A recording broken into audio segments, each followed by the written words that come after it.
Jim. Okay, great. So good morning, everybody. As I mentioned, it's Manufacturing Day. Thanks for joining us this morning. Want to give everybody out there a flavor of what manufacturing is and how it can work for you if it's something you wanted to choose to do with it. The Sacramento Valley Manufacturing Initiative is sponsoring this event. SVMI is an organization organized by and for Sacramento manufacturers. We're committed to working proactively to develop vocational, educational, workforce initiatives and programs. Our efforts will ensure that the Sacramento area is viewed as a region of manufacturing excellence with globally competitive manufacturing. And here at Tri-Tool, we're very proud to be part of the Sacramento area. As you'll see in a little bit, our products are pretty advanced and pretty highly engineered, and they tackle all kinds of different solutions. So good morning, welcome again to your class. I'm Jim Laystrom. I'm the Vice President of Manufacturing Operations at Tri-Tool. Tracy Shire is the moderator today. She's our Production Planning Manager. And off to the right, you can see all the team is waving hi for you and saying welcome for it. Welcome to Manufacturing Day. Some ground rules today. If you would, please mute your microphones. If you have any questions, use the chat box. And Tracy's going to collect those questions and we'll address those later on in the presentation. By the way, the last class we had asked some awesome questions. It really got me thinking, and some of the questions were a little tough ones. So I'm challenge you to ask those same or more difficult questions because I want to really pique your interest in manufacturing today.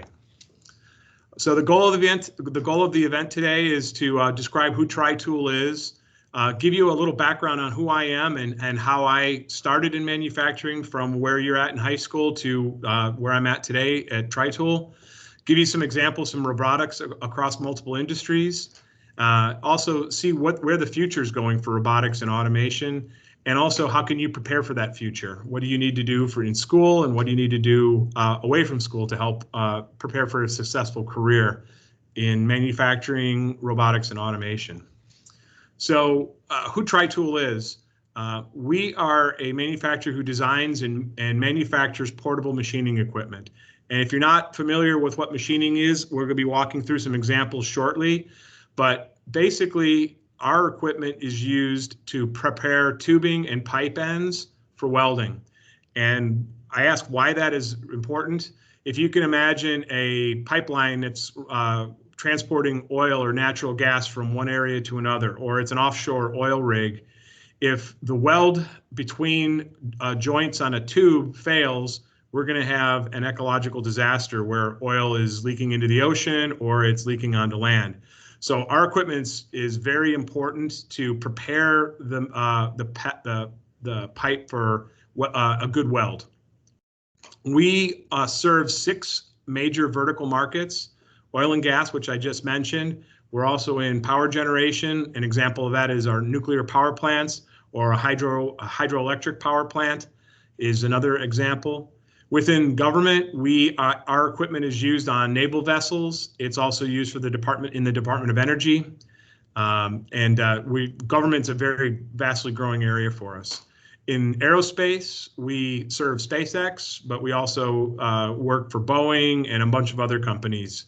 Semiconductor, our biggest customer is Intel, but we also work for Micron up in Idaho, in Boise. And life sciences is a newer area for us. If you think life sciences, it's pharmaceutical, biopharm, food manufacturing, beverage manufacturing, medical diagnostics. That's a newer area for us that we're growing into. And an example of that is Genentech in the Bay Area.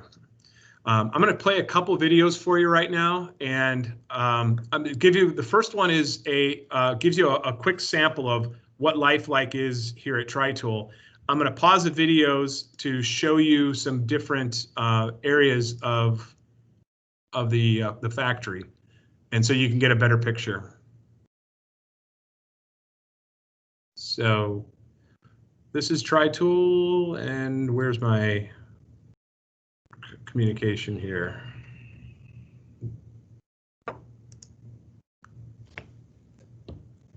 There we go. So I'm gonna hit play. So this here is a CNC grinding piece of equipment. What CNC means is it's computer numerically controlled. And so the machine is actually doing all the moves with servo motors and other type of electronic motors. And the operator here is the one who's programming it, loading the machine, and unloading it. And a lot of what we do is CNC equipment. Here's a view from inside the machine. These are the actual pieces that we're grinding here. This is a table that rotates, and then back here is a grinding wheel. And all of this fluid is to keep the parts cool while we're removing the metal from it. So it's a process that generates a lot of heat. And so to keep the part stable and to not burn, we have a lot of coolant that floods over the machine of the parts. Here's our warehouse. Here is a CNC piece of equipment. What you see here splattered on it is coolant, but the machinist here is machining a part with a CNC equipment, piece of CNC, a lathe, and you can see that moving. Here's our electronics lab. He's putting together a PC board. He's also might be diagnosing maybe a failure or something like that with an oscilloscope. So our work here, we do mechanical assemblies, but also with electronics built into it too. So here's a welder. So you can see up here, they're welding sections of this pipe here, and the welder is got the part held and just running the torch around the part to put the weld on it. This is our grind shop again, showing us here's another CNC piece of equipment where what's happening here is the operator is actually programming the machine at the machine, not at a desk. And here is an example of a CNC machine. Again, we've got the parts being held in these vices here, and then the head comes down and we remove the metal to make the shape that we want.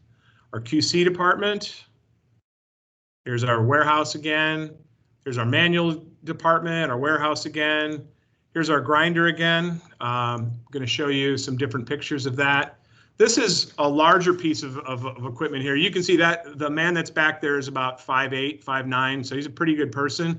This is a very large machine. It's probably 20 feet tall. The part that he's turning or he's machining with the lathe is probably 60 inches in diameter. So we do some very small parts and we do some very large parts here at Tri-Tool. Our warehouse again. This is one of our machinists, Chander, who's getting ready to set to run on a lathe on one of our Mazak lathes, a CNC lathe. Again, the grinder back again. Shows you, here's some of the pipe that we do, and here's a machine that we're going to use to test out how we're going to cut that pipe. So it's pretty big equipment. Again, it's another CNC machine. Again, it's not a great picture, but it's flooded.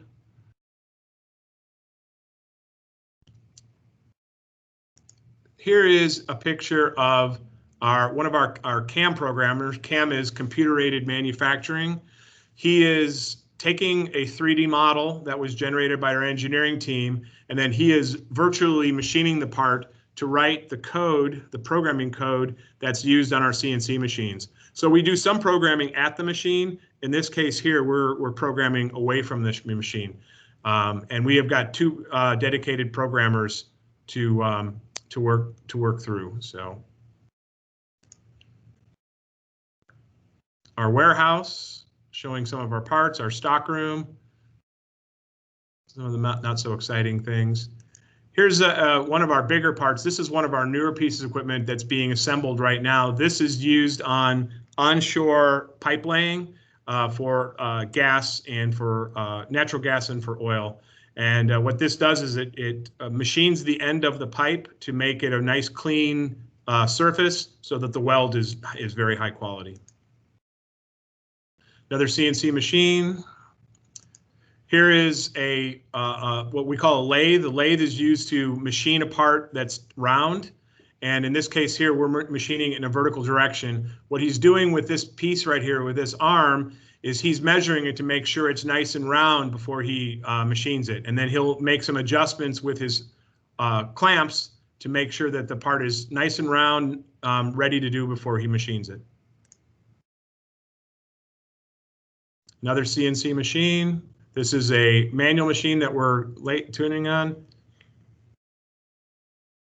There's a grinder. This is a manual grinder. So this is, instead of the machine doing the work, we've got the person actually doing it. And so for lower volume production, we use the manual machines, and for the higher volume ones, we use the computer controlled machines. This is just removing sharp edges from the parts. This machine here is what we call a CMM. It's called a coordinate measuring machine. And what Marcus is doing here is he is taking a 3D model, and he's going to use that and put the part on a granite plate and use a probe to measure the part. So he can lay it on there, write a program, hit the start button, and it'll probe all the parts of the machine where the piece of equipment where he wants to be able to give us the results, whether the part is in specification or not in specification. Oops. You can see that. And here's the machine actually being used. I wish I could have stopped it quicker. Again, this is people removing sharp edges from the machines. I wish I could have stopped that quicker. So my fault. I'll be better at this. This is one of our assembly technicians that's putting together a power unit that drives our equipment. We've got 2 people in our assembly department that put together all the parts that we manufacture. Most of what we do here at TriTool, we manufacture in-house. There's some things that we don't have the equipment for that we will buy from other manufacturers in the area.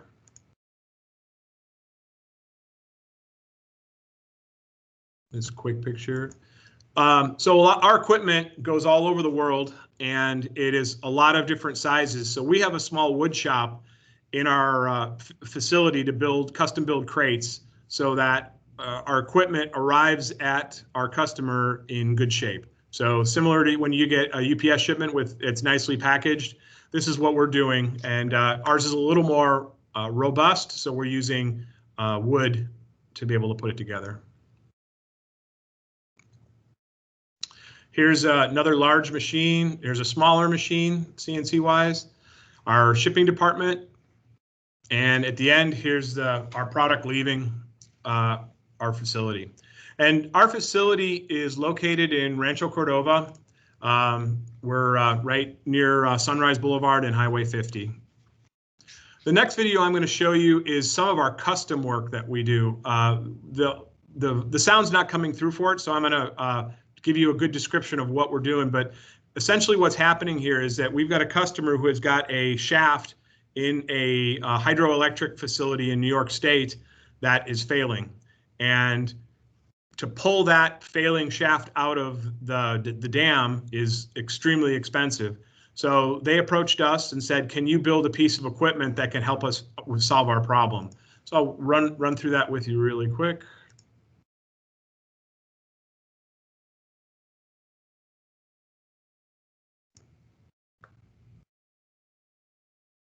So the first part of the video is going to be the engineer talking about what we're doing, and it's what I just explained. The problem with the shaft is that there was some damage done to it during its use with our customer, and they needed to repair that section of the shaft, and it was cost prohibitive to pull that out of the dam. So we designed a system to go into the dam and fix the area. So let me hit pause here real quick. So this is the actual work piece right here. This is the shaft, and I'm going to show you in a second the damaged area. Give you a little more. So you can see this area here was the area that was damaged during the customer's use. And our task was to remove this damaged section out, cut it away, and then put in a new section and weld it in place. And so we designed a piece of custom equipment to remove that damaged area and then weld the new piece in.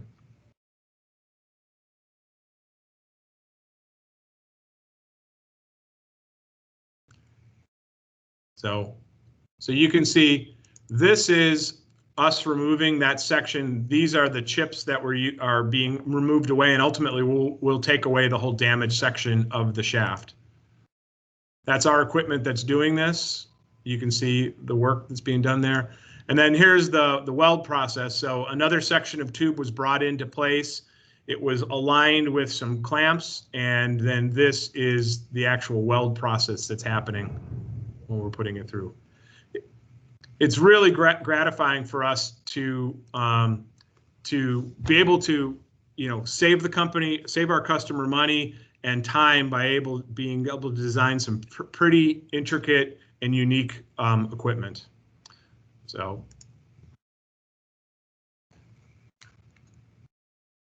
and I think that is, yeah. Now, the rest of the video here is talking about some of our manufacturing process. This is our Vice President of Engineering, and unfortunately you can't hear what he's saying, but basically what his message is whatever the customer's problems are, if we can solve it, we're going to come up with a creative way of doing it. This is the engineering team during one of their design reviews, going through the requirements, talking through different strategies for solving the problem.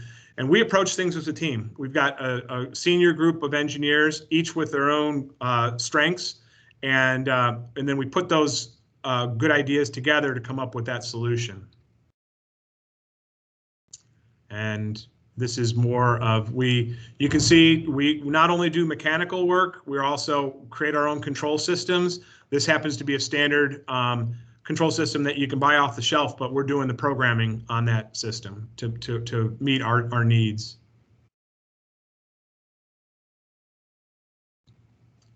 So that gives you a flavor of some of our standard things we do here, and also some of the custom things we do. I'm going to talk more in depth about our custom work here in a second.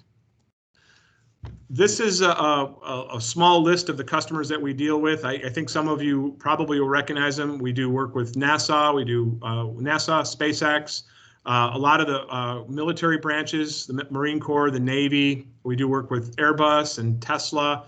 On the oil and gas side, we do work with Exxon and BP and Shell and Chevron. So it's we touch a lot of different customers and we solve a lot of their problems. This is a slide showing some of our equipment. This is not to scale. So for example, we work on very small projects. This here in the lower left-hand corner is a handheld unit that is cutting probably 2-inch tubing. This piece of equipment here is 10 feet long by about 4 feet by 4 feet, and this is used on large pipe machining. This machine is actually used on offshore equipment, and it's actually bigger and it's more robust because the process of laying pipe on an ocean vessel is a lot more difficult than it is doing something on land. So this is actually a bigger, more stout machine. Up here you see a picture of our welder. It's a welder that goes around the pipe and will lay a bead of weld all the way around the pipe. So I'm going to get into a little bit about myself and kind of walk through my journey of manufacturing and how I got to working at Tri-Tool. I currently lead the Tri-Tool manufacturing team. The areas that fall under my responsibility are planning, which is what Tracy does. Tracy's our production planning manager. Production, which is the production of the parts. Assembly, everything together and qualifying it, testing it, making sure it's ready to go to a customer. We have a quality department that checks our parts during process and when the process is finished. Maintenance maintains all of our equipment, either if the equipment would go down by accident or whether it was planned maintenance on our part. Also, we manage inventory management, making sure that all our inventory is correctly accounted for, and then shipping and receiving. It's a cross-functional team. It's a lot of fun. The team here is fantastic. I work with the team to make sure we as a team are operating safely, producing high quality parts at when our customer needs them at a cost that works where we make some profit. So our mantra here is SQDC, or safety, quality, delivery, and cost. And you'll notice safety is at the front of the list here. We want to ensure that the people that work at Tri-Tool are working in a safe manner, that they don't get hurt, and we also want to make sure the people that are buy our products aren't going to get hurt. So safety is always number one for us here. A little bit about myself and my background. I was born in Chicago. I was actually raised in a manufacturing family. My grandfather and great uncle started a machine shop in the Chicago area around World War II. They were part of some of the build out for the equipment needed in World War II, but it evolved over time where they were making parts for phones, they were making parts for tractors, all kinds of different things. In high school, I really didn't have any interest in going to manufacturing. I'm the youngest in the family. My brother went into the business. As many times as I was in the factory, it never really appealed to me in junior high school or in high school. But I did take some courses. I did take drafting. I did take some electronics courses in high school. But I still, when I went to college, my degree is in wildlife biology. I wanted to get outdoors. I wanted to work for the Fish and Wildlife Service or the Forest Service, or do something outdoors. My dad, whispered in my ear more than once. He said, take a lot of math and science, even if your current degree doesn't require it. And my wildlife biology degree didn't require a lot of math with it. But I'm really glad I did, because math and science are applicable across all kinds of different professions. I pretty much minored in statistics at Iowa State, even though my degree didn't require it. So with that foundational background, even though I have a degree in fisheries and wildlife biology, the math and science and statistics side of things helped me get where I'm at right now. Manufacturing is actually is an accidental career. As you know, my degree is in wildlife biology. I was in between jobs, getting out into the market for the first time and looking for my next opportunity in wildlife biology. My dad said, well, while you're looking, we need some help in our inspection department. So if you can come and be a floor inspector for us, that would be fantastic. And so I took him up on that offer. I actually enjoyed it. I got into the factory and I actually started physically working with the machinists and the operators, checking their parts.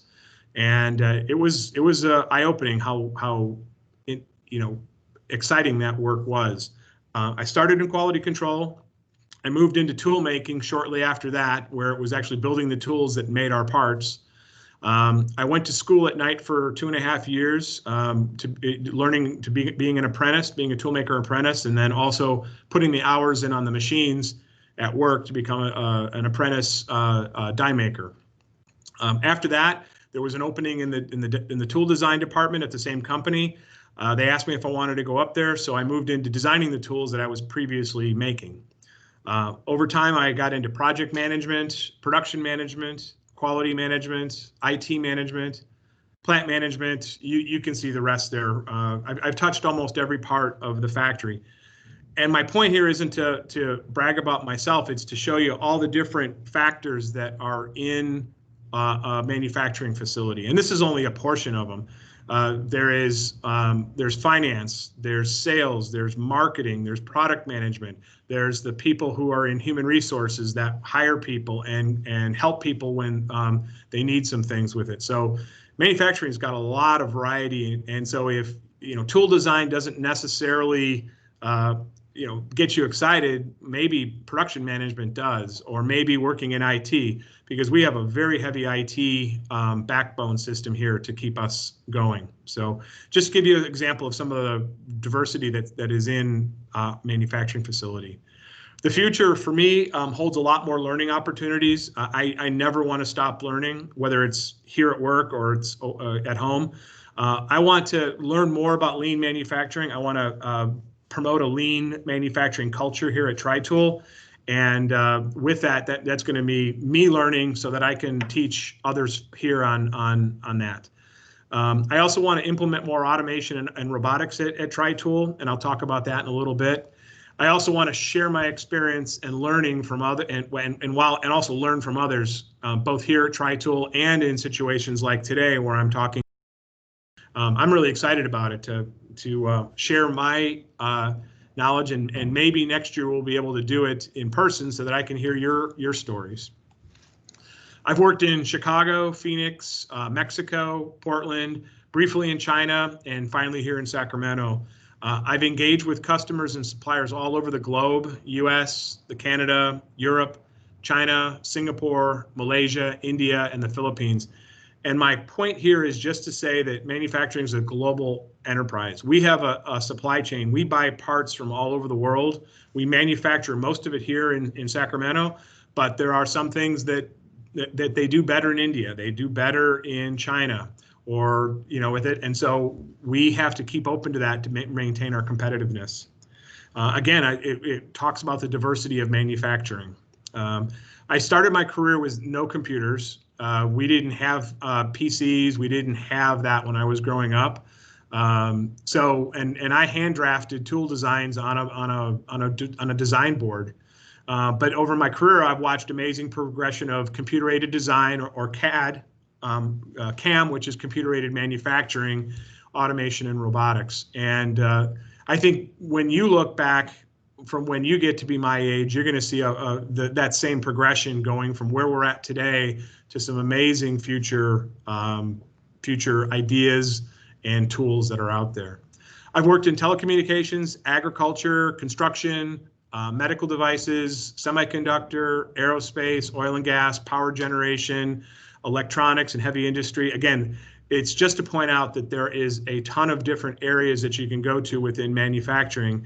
And then there's a ton of different types of manufacturing. There's chemical manufacturing, there's electrical manufacturing, there's heavy manufacturing like what we do here. So there's a lot of different opportunities for you out there, and it's picking what you want to do, because if you don't really love what you do, you're not going to have that passion for it. And I can tell you that I certainly do. Functionally, I've worked in metal stamping, I've worked in metal fabrication, I've worked in tooling, high volume machining, low volume machining, spring coiling or spring manufacturing, and assembly. The common thread amongst all my experiences are, I love seeing things built. I love watching a raw piece of square or rectangular aluminum turn into a valve or a shaft or some sort of housing. It's really neat, and it's great to be part of the creative process between our programmers and our machinists to see their different ideas of how we're going to get there to produce really high quality parts at our best cost possible. I love solving problems. I love being in the mix with my team, our customers. It's what drives me. I love improving on what we've done in the past. I don't believe in resting in our laurels. I believe that what we do today, we can do better tomorrow, even if it's just a little bit better. And so we have a continuing improvement culture here at TriTool that we really try to promote and get ourselves better every day, because I know our competitors are. I love working with others in other departments, sales, engineering, maintenance, planning, all to deliver high quality solutions to our customers. And then at the end of the day, I love hearing that our customers' problems were solved with our products and our services. So let me give you a little background of sort of some of the robotics and some of the automation tools that we're using currently at TriTool. As I mentioned before, we do CAM programming. I'm sorry, I'll start off with, our design work is done with SolidWorks, which is a 3D modeling software. And it is, we model up the part in a 3D manner, and we were able to visualize what that part looks like, be able to put it together with other assemblies, and then they will then kick out the engineering drawings to my team to be able to manufacture them and to check them for quality conformance. We also do, we use SolidWorks for that tool here, but there's lots of other different software packages out there. For CNC programming, again, that's computer numeric controlled programming. Well, we use Mastercam, and the image to the right is a virtual image of a part being machined. That's just a screenshot, but you could actually see it live on a virtual machine to see actually how you're removing the metal, so that you can be programming it offline while the machine's running, producing something else. I talked to you about the coordinate measuring machine in the video. That's a tool that we use to check our parts. When I was in inspection, everything had to be checked by hand. We had inspection tools that we would measure and write down on a piece of paper to see if the parts were in spec. in specification. With a CMM, you can put the part on a table and clamp it down, and then hit cycle start, and the part will be checked with some probes. We also use PLCs here, programmable logic controllers, for some specific applications with some of our machines. We build custom control systems, which I'll talk about in a minute. And then with our equipment that we manufacture here, that we use, there is a ton of logic that's built into those. It's logic to prevent the machine from crashing. It's logic to stop the machine in case a tool breaks, or if the coolant that's flooding the machine fails. We can also use that logic to actually check parts in the machine and make adjustments if the part's drifting out of spec. So there's some really neat things that are happening out there right now, and our equipment and our maintenance manager are on top of making sure that they're staying current with the current technology out there. So this is a specific application that I really wanted to highlight. It was one of the more advanced things I've seen in my career. Sorry about that. This application is our customer needed to remove some metals from an area inside of a vessel that was heavily irradiated, a lot of radiation in there. We needed to go in and remove that metal in a remote fashion because it wasn't safe for a machinist to be in there for an exposed period of time, for a long period of time. So we designed and built a remote manufacturing machine. So if you see in the upper left-hand picture, on the right-hand screen, he's got a view, because we've got cameras in there that telling him what's actually happening. And then to the left-hand side is all his instrumentation showing how the tool is working and where he's at in position-wise. And the machinist is actually guiding the machining application with a remote control system in his left hand. The two other pictures kind of give you a sense of what's happening. Here's the actual space, that the work that goes into it. And again, this was all designed and built here at Tri-Tool, and all the electronics that went into it. So as you're learning some of the logic and some of the programming and some of the robotics, it's happening right here in Sacramento. It's definitely happening in the Bay Area too. So there's a lot of local applications that you can get into. The work here on this project was finishing up when I started about 2 years ago here. And when I went back and saw, my jaw dropped to see the level of engineering that went into this, the level of automation that went into this, and the level of perfection and precision that went in to be able to do the machining to the customer specifications. So I'm going to jump into some other applications that aren't necessarily Tri-Tool specific, but to give you another flavor of what I see out there in different industries. In surgery, there's a company in the Bay Area called Intuitive Surgical. They have a robotic assisted surgical system, and I'm going to play a video from that in a little bit. At a company I worked for in the past called Connor Manufacturing in Portland, Oregon, I'm going to show you a video of a robotic welding system, how a robot assists in welding. And there's another video I'm going to show you of automated part handling to be able to move a part from point A to point B using robots. But I also want to think out of manufacturing for a little bit and talk about, everybody here is familiar with ATMs, but when I was young, there was no such thing. In order to get money out of the bank, you had to go up to a person and ask to withdraw money, or if you wanted to deposit it, you needed to deposit it with that same teller. In the 80s, the ATMs came out. That's an example of a robot. It's replacing physical activity that a human's doing with it. In food service, there's drink dispensing equipment that will automatically, you tell it what you want and it'll dispense. Pretty simple, but that's an example. In retail, I came across a Lobot, and in Lowe's, I see they actually have a robot that will help you find what you're looking for in the store. You walk up and say, where's your light bulbs? And it'll not only tell you, but it will actually guide you to this section. So again, replacing or augmenting what a human can do. In agriculture, there's GPS-driven tractors. So if a farmer is able to map his field with GPS coordinates, he can have that tractor drive, and he can program how he wants it to remove the corn, or remove the soybeans, or however he wants to harvest or plant, he can do that in a remote manner. And in law enforcement and military, you're probably aware of the robots that go into areas which aren't safe, whether it's doing some bomb diffusing, or in a space that's might be bad smoke, or something that's hazardous to the police force. That's something else that robots do. And you may have in your own home, you may have a robot vacuum cleaner. We have a Roomba at home, but that's a perfect example of a robot, and really neat technology on how it can sense where and learn where different things are in your house so it can avoid it the next time. So I'm going to play some videos for you real quick. The first one is in the intuitive surgical video. And so basically what happens here is that you've got this machine here that assists the surgeon doing precision. So here's the doctor, here's the surgeon out there doing it, but rather than him doing the cutting and all of the work that he needs to do by hand, he's actually guiding the robot to do the work. These are all articulating arms, all controlled with, I'm assuming servo motors, but I don't know the technology, but those are clamps.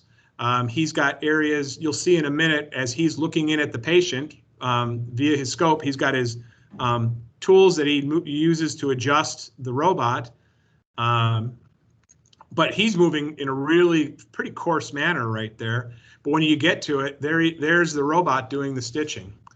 So, and this is technology that's not new. Intuitive Surgical has been doing this for a number of years now, and there's others out there that are trying to come into the market to do this. But really, really interesting things. And this just takes the brains from the surgeon of what needs to happen and helps them physically. So pretty neat stuff.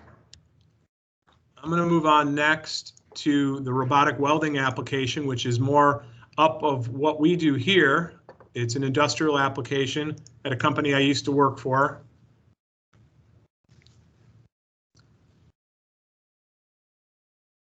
So what's happening is that they're going to, and I'm going to see if I can't pause this when it needs to. So what's happening here is this is called a trunnion. It's a rotating piece of equipment. You'll see it in a minute. And you've got parts on one side, and then you've got parts behind this black wall here. So behind the black wall is where the welder is, and here is where the operator loads and unloads. So you can see it flips over. And now there's the parts that just were welded. Now he's going to go load the parts. So he's loading these parts on these fixtures here to position the part accurately. So the robot, when he teaches the robot where to go, it goes the same place every time. And they have multiple parts on this fixture. And here he's loading the second part and clamping in place. Flip it over. Now we're going to see the actual weld process happen. And it's just joining those two pieces together with a 6-axis robotic arm, and it repeats for all those stations there. You'll see in a minute the quality of the part. The one thing that robots do, and I'll talk about that in a minute, is if the process is very consistent. These are really beautiful welds. Now, humans can do these beautiful welds too, but over the course of the day, they might get tired. They might get fatigued, tired, and so that is why the robot has the advantage here in making a consistent part. So that's the second application. The third one is a material handling scenario where we've got parts that are. This is a laser cutting cell at a factory, and here's the robot here. These here are parts. Here, I'll stop it so you can see. These are here parts that were cut off the laser, and the laser's in the back here. So this was all parts that were cut out of a sheet of material with the laser. Here's the robot here, and the job of the robot is to go ahead and pick up this piece of cardboard, lay it as a liner between the parts, picks up, goes over to the finished parts that were just cut on the laser, goes and picks it up, and these are picked up with suction cups, goes over, picks it up, swings it around, and drops it on here. Pretty simple, but the benefits from here, again, here's another pickup. The benefits of this is that these parts are clumsy to pick up, they're big. Now it's dropping it in the other section on that same pallet. Now it's going to go over and grab another one. But this is an awkward process, and the human can do it, but not as efficiently. And again, this is something that's pretty physically demanding for a human, and the robot will just keep going and going and going.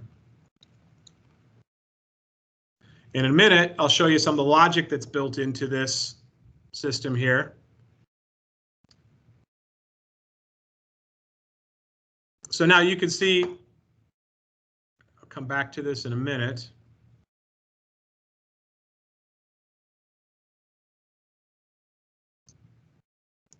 So you can see that this pallet was being moved down this table here away from it. And so right now the robot doesn't have anything there to put it on. So within the programming logic, this robot's sitting on hold waiting for this next pallet to get lifted up.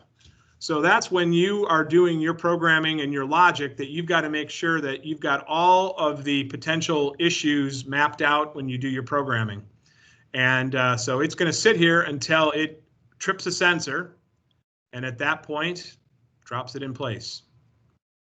So pretty simple application, but there was a lot of engineering that was built into this. And I think in your future, there's going to be even more.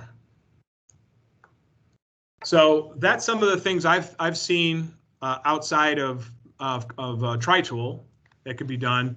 Let me give you some quick little definitions of what I'm thinking of between what a robot definition is and what artificial intelligence is. What I found on the internet is a robot is any automatically operated machine that replaces human effort, though it may not resemble human beings in appearance or perform functions in a human manner. Now, artificial intelligence is more software-based, so a robot is replacing human physical activity, and our AI is working on building the software type side of things. And the interesting thing where robotics and artificial intelligence interact is that AI built into a robot can become very, very flexible and very, very smart. And I think that's where the future is going to go with this. Some of the benefits of the robots, and I've talked about these before, robots don't get tired. If they're maintained properly, they'll just go on forever. They can work in environments not suited for or safe for humans. The example I gave was the heavily irradiated area, but it could be a very hot environment, or it could be in a wet environment or something like that, where the robot might be able to function. The process is very consistent, as you saw by the welding application I showed you, and by the part movement, the part handling. It helps with heavy or awkward part handling. Minimal labor is needed. Once that part's programmed, that cell is going to be running by itself. And you may have seen pictures of automotive production lines where things are going through in a very automated fashion. What I mean by lights out capabilities is, if you have enough raw material and you've got a place to put it all, those robots can run at night without human beings necessarily needing to be there. And I want to point out, like I said before, robot intelligence is increasing rapidly. The artificial intelligence built into some robots is really gaining traction. And I think you are going to take it to the next level for us and really put some interesting logic in place and intelligence into the robots. Currently, in today's environments, robots are expensive. So in order to use it, you need to have an application that can really pay for the robot. Currently, they're typically not very flexible. You need to program them. The robot doesn't think like you and I do, so that if that piece of metal was turned at 45-degree angle, the robot would just pick it up anyway, where you and I would straighten it out and pick it up the right way. Or a better example is if that sheet of material was flipped over 100, on its backside, you and I would recognize that. The robots in today's world, for the most part, aren't doing that. There are some that do have recognition to them. There are also programming's needed. And in some cases, the programming, like for that last video I showed you, probably took a few months. And so that's a cost to implementing that robot. But there are collaborative robots out there called cobots, and there are more where they're easier to program, and it's where a person can do very simple programming applications with the robot. And I think the growth of cobots is going to be a big thing for more use of robots.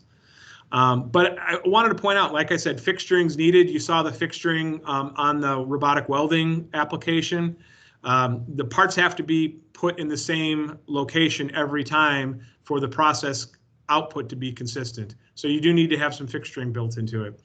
But all these quote unquote drawbacks are your opportunities as you grow into automation and robotics. And you can, slowly just check off these drawbacks and make robots more functional and applicable for us all. And that's where I think the future is going. I do believe robots are going to become less expensive. I think we're going to, the electronics and the logic that's going to be in them are going to make them easier for use. And so therefore the programming is going to be easier. And so we can get that robot performing a lot quicker. And again, artificial intelligence is going to add to robot flexibility. And I think robots are going to expand across a lot of industries. You don't see a whole lot of robots in construction right now, but doing my research for this presentation, I saw some Japanese companies doing bricklaying with robots, and I'm doing some spackling and painting of walls with robots. And I think in the future, more and more that's going to happen. So how can you prepare? How can you grow into this industry with it? I always say math. A foundation in math is huge. It is the basics for all of our machinists. It's the basics for everybody in quality control. It's basics for the people in our planning department. Math is a foundation that you can only build on, and so focus on that. Work on your programming and your logic skills. I don't know where programming is going to go from here. It's evolved from when I did it back in the 1980s to where it's at today, and I think it's going to continue to evolve. So focus on that. Learn the engineering side of things for manufacturing, whether it's mechanical engineering, electrical engineering, wherever your drive takes you. Focus on communication. So you might be the smartest person in the room, but if you're not able to take in what your customer's asking for, understand what they're asking for, and also communicate back with them, you're going to be limited in your success. Some of our better engineers here are our best communicators. They're able to hear what the customers need, ask pointed questions so that they can be able to extract out what the customer's real pain points are. And then once the proposal's ready to go back to them, explain to them in depth on how we're going to solve their problem. So it's to round it out, it's having the solution is great, but able to communicate that is even more important. Learn the base process you're trying to automate. So if you're trying to automate that welding solution, gain basic welding knowledge. Work with the subject matter expert in welding, the welding engineer, to understand what their problems are and what constraints they're working under so that you can incorporate that into your automated or your robotic solution. And finally, I say learn a foreign language. I told you in my experience, I've worked with people in many countries, many cultures, many languages. If you haven't already, learn a foreign language. And I'm not going to tell you which one because that's your goal. You are already learning languages because you're learning multiple coding languages right now. So your brain is already somewhat wired to learning differences in languages. But you might be working with someone in Italy. You might be working with someone in India. And if you can communicate with them easier, it's going to make the project go a lot better, and you're going to be a lot more marketable out there. Could be working with somebody in China or Turkey. The world's a small place for manufacturing, and you're going to be collaborating with people all over the world. So educational options, you've got a multiple way of doing things, but the 4-year university track is great from an engineering focus. If you're looking to learn the hands-on first or get some of the basics, community colleges are great. The 2-year associates programs are wonderful to get started and to figure out if that's where you want to go. Sierra College, we work with them. We've participated in the apprenticeship program that SVMI runs that was had up at Sierra College, where people are learning the basics of CNC machining, and then from there they can move into apprenticeship role at one of the partner companies of SVMI. So either track is fine with it, but realize both are valuable, and both are valuable to us. One of the questions from this morning's session was, what would I recommend? And I don't have one recommendation over another, except to say that a community college will give you the idea of kind of dipping your toe in the water without having to get into a 4-year track. But I also think 4-year universities are great, especially if you really have a plan to get into engineering or controls or things like that. From a hands-on learning standpoint, internships are great. We had an intern here that was working in our engineering department this summer. He actually just left us to go back to school. We gave him some projects. We leveraged on the things that he's learning currently in school, and then he got a sense of what the real world was like when it comes to the engineering team and things like that. And he added a lot of value. And so that was a little bit longer program. And next summer, we will probably be taking on some more internships. I paused it here this year due to COVID and the manufacturing facility. But in the engineering side of things, he could work pretty independently. Externships are a smaller version of an internship. It's a lot more smaller time frame. And you equate that to job shadowing. So if you wanted to come out and shadow a machinist or a welder or an engineer or someone in the production planning department that Tracy runs, they're short, 2-week, or they could be longer, but it's a shorter period of time where you can get a sense on, this is what really happens once I graduate and get into business, and you can get a sense of whether you like it or not, and it's good. So. I'm going to close today by a picture of the SpaceX shot here. As I mentioned earlier, SpaceX is one of our customers. We are proud to be a small part of their success. And last month when the launch happened, I was watching it on a Saturday morning, and the images that came out of that SpaceX and NASA were presenting were really amazing.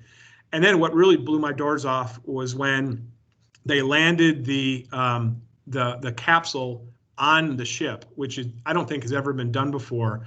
That technology is amazing, and I just want to say that there's people here in Sacramento that are contributing to that success. TriTool is one of them, and there's a lot of other areas that we contribute, but I just love it. And this is also a metaphor for your life taking off and growing. So if you decide to jump into this business, the sky's the limit.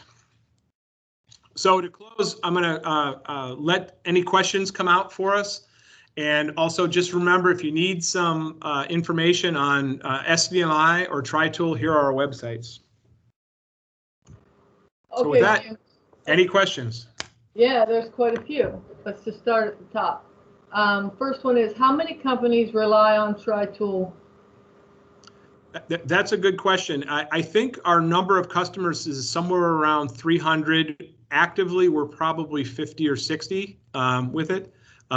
We're trying to grow that number. We're trying to expand into the life sciences side of things. We're trying to grow into more on the military side of things and the government side of things. But I'd say roughly about 300 and actively about 50 or 60. How dangerous can some of the jobs be? Very, very dangerous. We very much focus on, so the machines that we buy are safe machines if operated properly. We do a lot of training to make sure that we're operating in safe environments. But when you're cutting metal, you're removing chips. Those chips are sharp, So we do a lot of training to make sure that people are operating in a safe manner. We have a safety committee that monitors how we're doing. We have a safety walk that happens that we make sure that things are going right. Visitors that come to the plant are provided training. So yeah, we're very focused on safety. But to answer your question, any manufacturing environment can be dangerous. How does the computer science affect the tri-tool industry? How does the computer side? How does computer science affect? Oh, computer science. Yeah. So I think from a computer science perspective, it is learning how to manipulate data. So Tracy's team handles a lot of data when it comes to planning, and to be able to take that programming and to take that mountain of data that we have and provide good information to team to make decisions is huge. But there's also programming when it comes to the computer science of control systems, on how to control machines.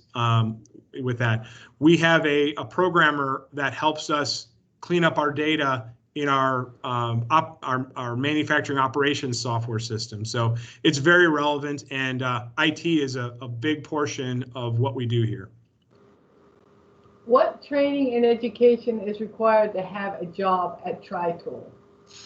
So we have a lot of different functions here, but like from a machinist perspective, if you were to get into an apprenticeship program and to learn machining, from a hands-on perspective, that would be good. There's also training classes at the community college so that you can learn basics of CNC machining.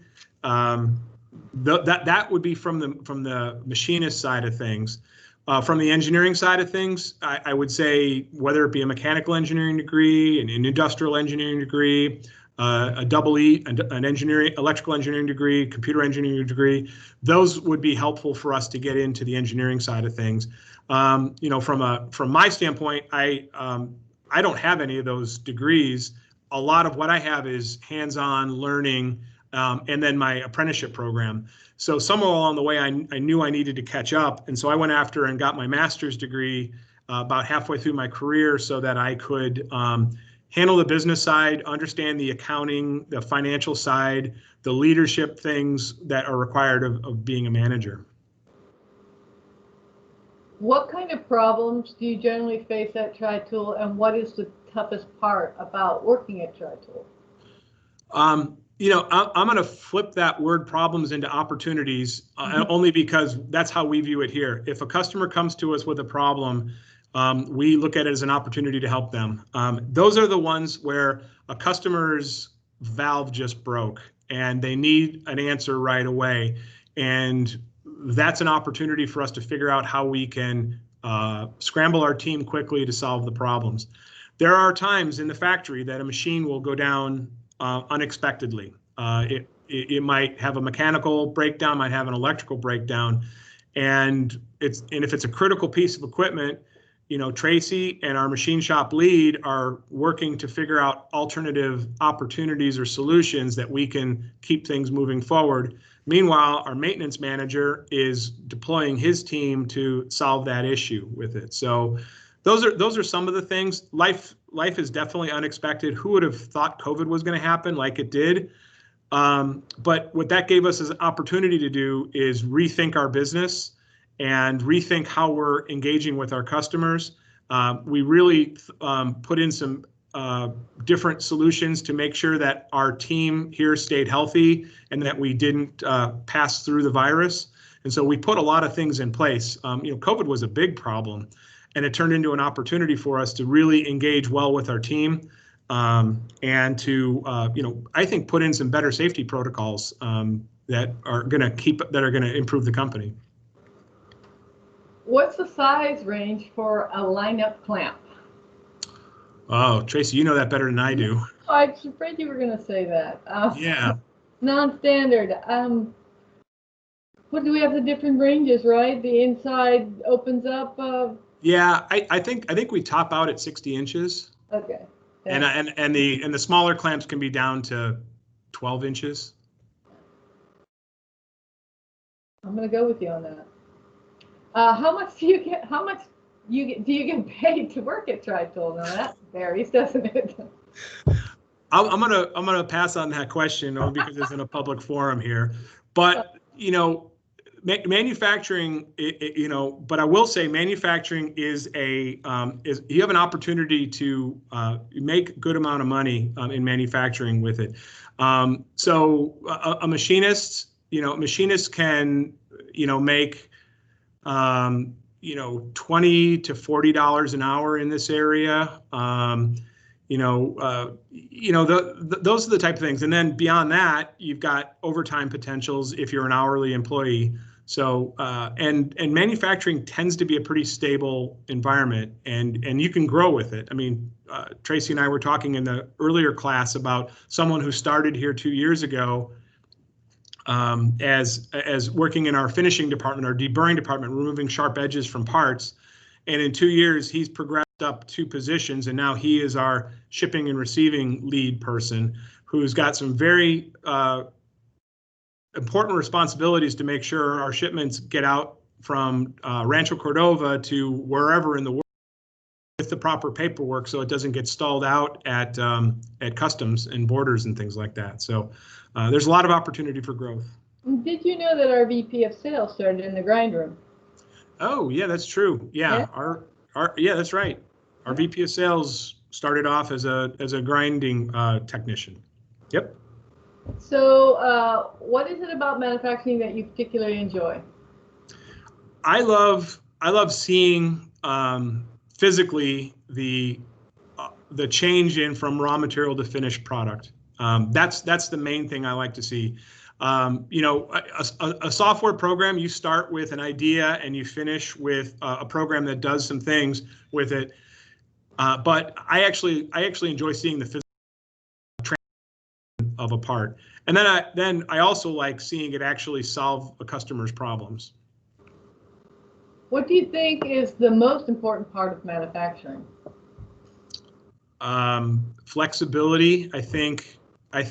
Well, first off, you know, learning a good process-based, because everything in manufacturing starts off with an input, then there's a process, and then there's an output. I know that sounds very theoretical, but it's important to have a process-based approach to what you're doing so that you understand how the manufacturing process transforms things. But the other understanding is having a good, real understanding of what the limitations of your processes are and your people are, so that you can commit to what you can do and don't commit to what you can't do. How long does it usually take to produce customized tools? It depends on the scope of the customized tools. The piece that I showed you with the remote application took about 2 years to go from design to shipping it out the door and approval. But some of our custom applications are, you know, a month to 2 months. I'd say on average they're probably 3 or 4 months. With today's technology constantly evolving in all types of directions, what is the company's plan regarding keeping up with new technology?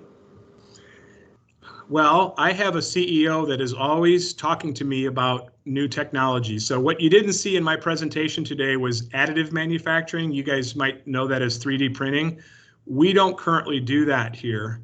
And so I engage with a lot of people, both within the company and outside the company, trying to understand what the current technology is out there. And if we can make a investment decision that makes sense for Tri-Tool, we will get out in front of the technology curve. But additive manufacturing or 3D printing is a big wave, and all the research I've done so far doesn't necessarily make sense for Tri-Tool because I think it's too costly.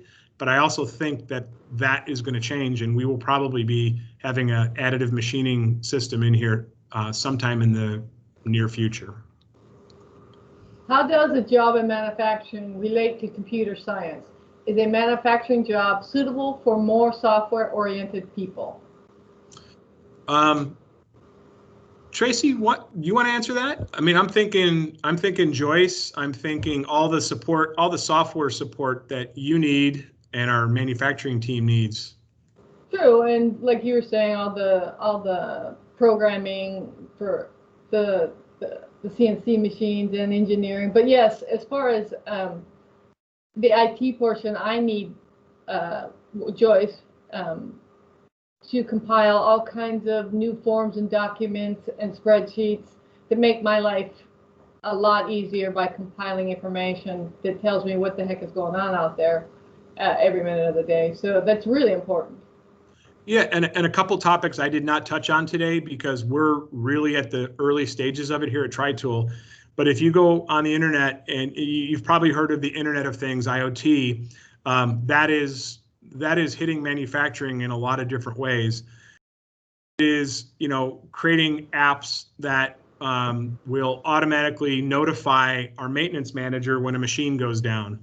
Part of it is, applications that we need to dispatch material to a machine because it's needed right away. That IoT, the Internet of Things, is really starting to hit manufacturing, and that is also blending into what's called Industry 4.0. And early on, manufacturing was craftsmen, a real skilled person making a sword with it, and then it moved into high volume manufacturing. Then it moved into lean manufacturing, and now we're evolving into Industry 4.0.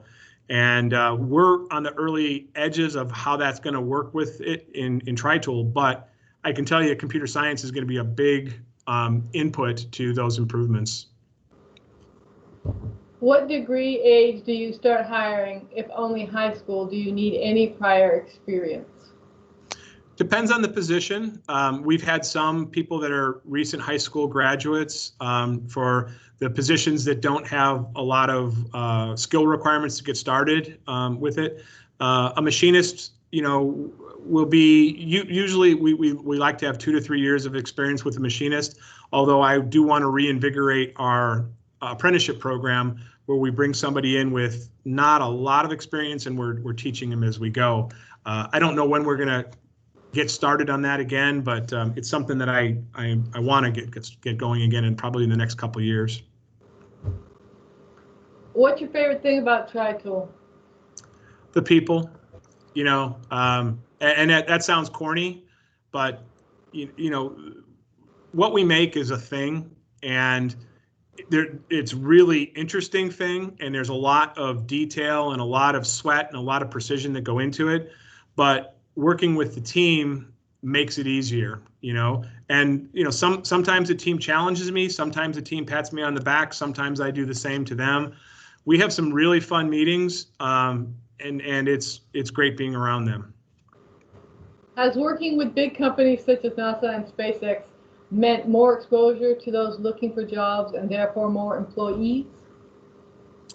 I think we're working on getting them more exposure. I think to SpaceX, I think if you ask most of the people at SpaceX, they wouldn't know who TriTool is. We're just a small portion of their solution. And I think our initiative, our goal for the next year is to get our name so it's more important to our customers. And I think then, to your question, then people will start saying, okay, there's more things going on at TriTool. And by being more important to our customer, they'll give us more work, which will mean we'll be hiring more people. How many trial and error runs do you normally have to do to get the desired result? How many people do you have to help build the robots? So the trial and error, I wasn't part of that, Tracy, with the tool with that. I think it was, if I heard right, I think we had one trial and then the customer came in and wanted to make some changes, and we did another one. By the way, we're working on the next generation version of that machine. We were just awarded that contract a few weeks ago, and the next generation machine will probably be manufacturing it here sometime in 2021. And also, we never quit improving. So even if we get a desired result, we'll keep trying to do better. Our machines, we always upgrade or improve. We're doing that on product lines that we've sold forever. It's just a constant improvement. And okay, there's two more. Can AI take over fast food employees? How long do you think robots and AIs will take over many jobs? I think it can. I think it's just a question of whether we want it or not. And I don't want to get too philosophical with it, but I think the technology will get there. I think it's just a question of, is that something that we want? So yes, but in my lifetime, I think they're going to be sprinkled in areas where there's specific needs. I don't think it's going to be across the board in my lifetime. How can I get involved with working for TriTool, working with SpaceX, and what are some of the entry-level jobs that involve coding for TriTool? I don't think there's any entry-level jobs for TriTool right now. I think with SpaceX or any big company, get on their social media. If get into their social media, get into their websites, try to find if they're having internships or externships, connect with them, share, and I mentioned this in the earlier class, share with some of the projects that you've done, some of the education that you've done with it. A lot of the companies are looking to bring on younger talent via some of their programs. So I think it's a matter of networking and getting to know those people, and from there it's just a question of getting in and just proving how talented you are. Well, that brings us to the end. Yep. Okay. Well, I very much appreciate everybody's time today. Again, happy Friday, happy Manufacturing Day. If there's any further questions, down the road, please ask the questions. I want to make sure that we're promoting ability to make it easy to get into manufacturing, at least the easiest path possible. All right, I just want to thank you guys again, Jim and Tracy. This has been great. Thank you so much for your time. Thank you. All right, thank you. Bye.